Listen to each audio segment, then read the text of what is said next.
You're listening to Xi Jinping, The Governance of China, an audiobook produced by CGTN. What lessons has the world learned from the pandemic? The history of development of human society Is a history of our struggles against all challenges and difficulties, and our victories over them. At present, the world is battling the COVID-19 pandemic as it goes through profound changes never seen in a century. Yet, peace and development remain the underlying trend of the times, and people everywhere crave even more strongly for peace, development, and win-win cooperation. COVID-19 will not be the last crisis to confront humanity, so we must join hands and be prepared to meet even more global challenges. First, COVID-19 reminds us that we are living in an interconnected global village with a common stake. All countries are closely connected, and we share a common future. No country can gain from others' difficulties or maintain stability by taking advantage of others' troubles. To pursue a beggar-thy-neighbor policy or just watch from a safe distance when others are in danger will eventually land one in the same trouble faced by others. This is why we should embrace the vision of a community with a shared future in which everyone is bound together. We should reject attempts to build blocks to keep others out and oppose a zero-sum approach. We should see each other as members of the same big family, pursue win-win cooperation, and rise above ideological disputes, and do not fall into the trap of clash of civilizations. More importantly, we should respect the country's independent choice of development path and model. Second, COVID-19 reminds us that economic globalization is an indisputable reality and a historical trend. Burying one's head in the sand like an ostrich in the face of economic globalization or trying to fight it with Don Quixote's lens goes against the trend of history. Let this be clear.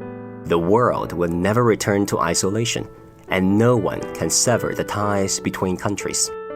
We should not dodge the challenges of economic globalization. Instead, we must face up to major issues such as the wealth gap and the development divide. We should strike a proper balance between the government and the market, fairness and efficiency, growth and income distribution, and technology and employment, so as to ensure full and balanced development that delivers benefit to people from all countries, sectors, and backgrounds in an equitable way. We should pursue open and inclusive development, remain committed to building an open world economy, and uphold a multilateral trading regime with the World Trade Organization as the cornerstone. We should say no to unilateralism and protectionism, and work to ensure the stable and smooth functioning of global industrial and supply chains. Third, COVID-19 reminds us that humankind should launch a green revolution and move faster to create a green way of development and life, preserve the environment and make Mother Earth a better place for all. Humankind can no longer afford to ignore the repeated warnings of nature and go down the beaten path of extracting resources without investing in conservation, pursuing development at the expense of protection, and exploiting resources without restoration. The Paris Agreement on climate change charts the course for the world to transition to green and low-carbon development. It outlines the minimum steps to be taken to protect the Earth, our shared motherland, and all countries must take decisive steps to honor this agreement. China will scale up its intended nationally determined contributions by adopting more vigorous policies and measures. We aim to have CO2 emissions peak before 2030 and achieve carbon neutrality before 2060. Fourth, COVID-19 reminds us that the global governance system calls for reform and improvement. COVID-19 is a major test of the governance capacity of countries. It is also a test of the global governance system. We should stay true to multilateralism and safeguard the international system with the UN at its core.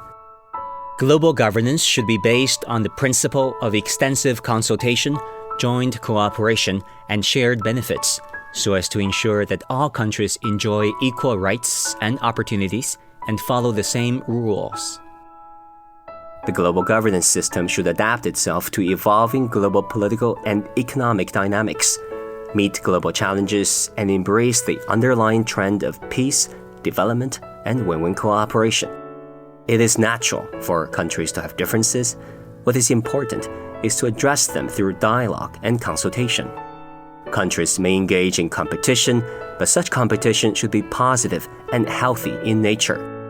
When in competition, countries should not breach the moral standard and should comply with international norms. In particular, major countries should act like major countries.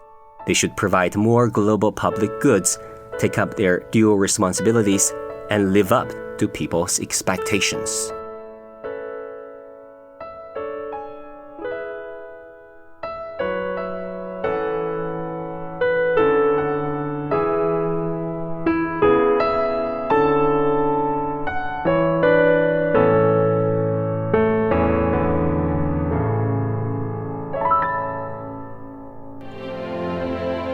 You've been listening to Xi Jinping, The Governance of China, brought to you by CGTN. For more episodes, you can download the CGTN app or log onto our website at cgtn.com.